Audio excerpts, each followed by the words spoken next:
zakreslili alebo znázornili nejakým spôsobom, ako vidíte rozdiel, alebo aj aké vlastnosti má, aké má zručnosti nezamestnaný, podnikateľ a zamestnanec.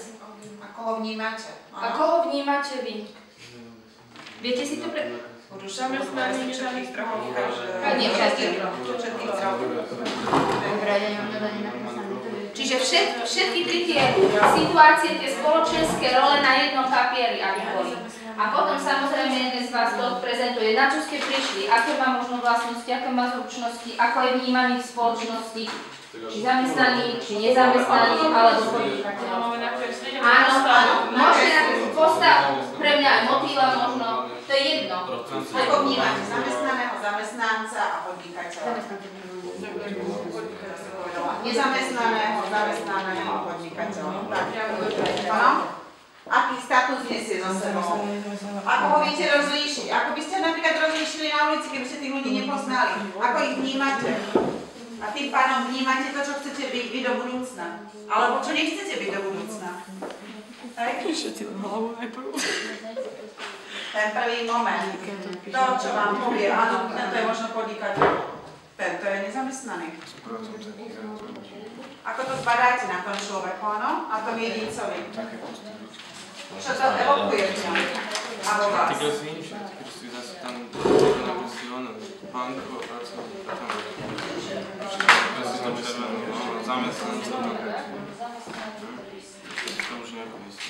Naozaj je to len vaše vnímanie, áno?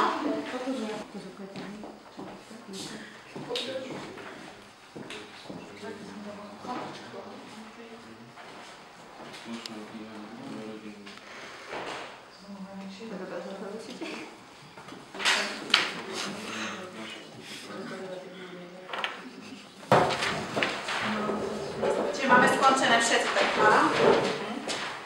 Budeme sa aj trošku počúvať, pomedzi to, čo sa bude No ako chceš, nalepte si to. Aká je vaša, ako chcete, to máte gumičky? V takých domčekoch, ktoré sú aj popísané, že čo to vlastne je, tak napríklad toto je úrad práce, pred ktorým vidíte postavať ľudí, ktorí nemajú práce, nemajú peniaze, vlastne majú neistoty v živote, nevedia zabezpečiť pre svoju rodinu peniaze. Potom tu vidíme napríklad človeka, ktorý sa snaží, našiel si robotu a má slušnú prácu, a cez leto si vlastne môže dovoliť dovolenku pre svoju rodinu.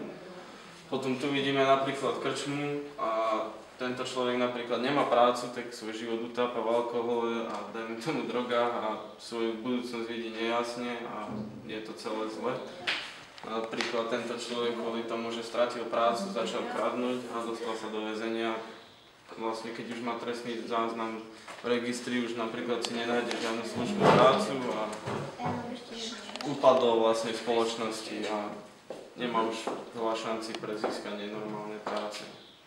Kvôli tomu, že nemal prácu, tak vlastne sa to stalo. Neviem, vaše obrázky ešte. Ja som tu znázornil vlastne banku, to z toho dôvodu, že je tu ako človek, ktorý tam je zamestnaný a tie údania vlastne, že on má slušné pracovné miesto a vie zabezpečiť tú rodinu a vedľa neho je ten človek, ktorý by tu naozaj len chcel tie peniaze a chcel by tú rodinu zabezpečiť a vlastne to, čo nám toto dali tieto hodiny, že človek musí preto naozaj vyvinúť veľa vecí, aby sa mu to podarilo, aby získal naozaj takú prácu, že sa vie postarať o tú rodinu. Nestačí len naozaj postavať alebo sedieť na... 3 bodky. Ale treba sa snažiť.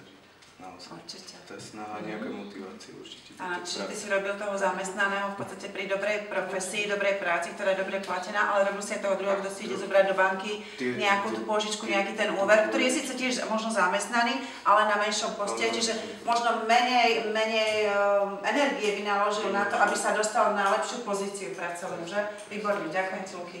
Super, mi sa páči. Ja som tu znázornil nejakú firmu ohľadom napríklad hospodárstva, kde sa dvaja svoje zamestnanci a zamestnávateľia dohadujú ohľadom peňazí.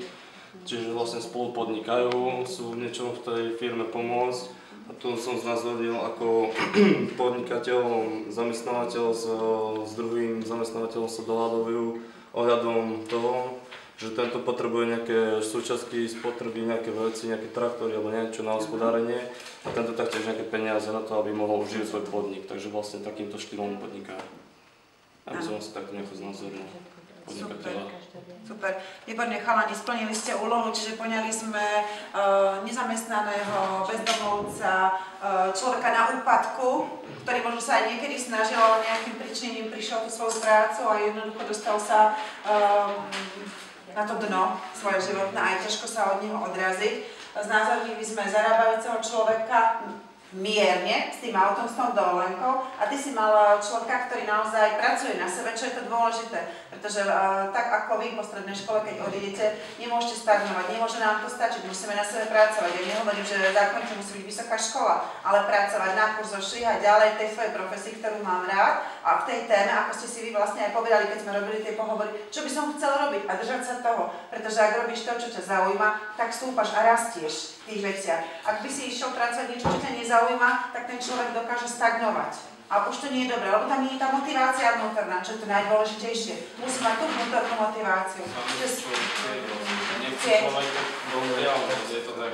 Bude stále chodiť na úrad práce a bude čakať na sociálne dávky, keď prídu 19. a bude sa odchýľať od toho jeho života. A bude sa hnevať na legislatívu, na okolie, na všetky. Že nezvýšia minimálne mzdu, minimálne toto, nejaké na prežitie a stále čakať na to, čo spraví prvý štát a neurobiť prvý krok. No, celkovo tie myšlienky sa mu úplne posunú na to zlé a prestanú vlastne myslieť na seba. Že naozaj to má ten človek v hlave, keď chce niečo dosiahnuť, naozaj musí chcieť a myslieť na to.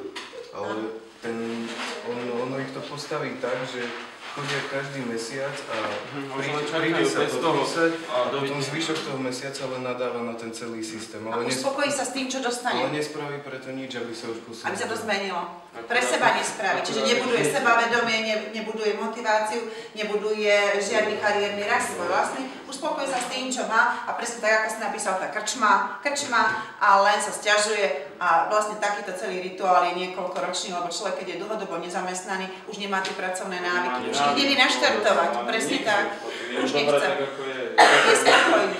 Má 200 eur minimálne niečo a tá hmotná núdza a žije z toho iba. A čaká k tomu, čo dá zadarmo. A nespraví preto nič. Napríklad aj na úrade práce sú rôzne kurzy, ktoré sú zadarmo a tí ľudia ich vôbec nevyužívajú. Nechcú ich prijať, pretože už nechcú na sebe pracovať. Vlastne. Presne tak. Lebo keď majú ten kurz, tak im niekto ponúkne prácu za 300 eur, síce má o 100 eur viac, ale on si povie, že radšej budem ležať doma za 200 eur. Takže to je bohužiaľ tak. Hlavne je tá mentalita tohto štátu. Áno, spadnú do tej roviny, že im to stačí a už nemusia na sebe nič viacej. Hlavne tento systém to dovoluje. Tak to postaví. Ponúka to pre nich, dovoluje im to a bohužiaľ nie je sankciovaný nikto.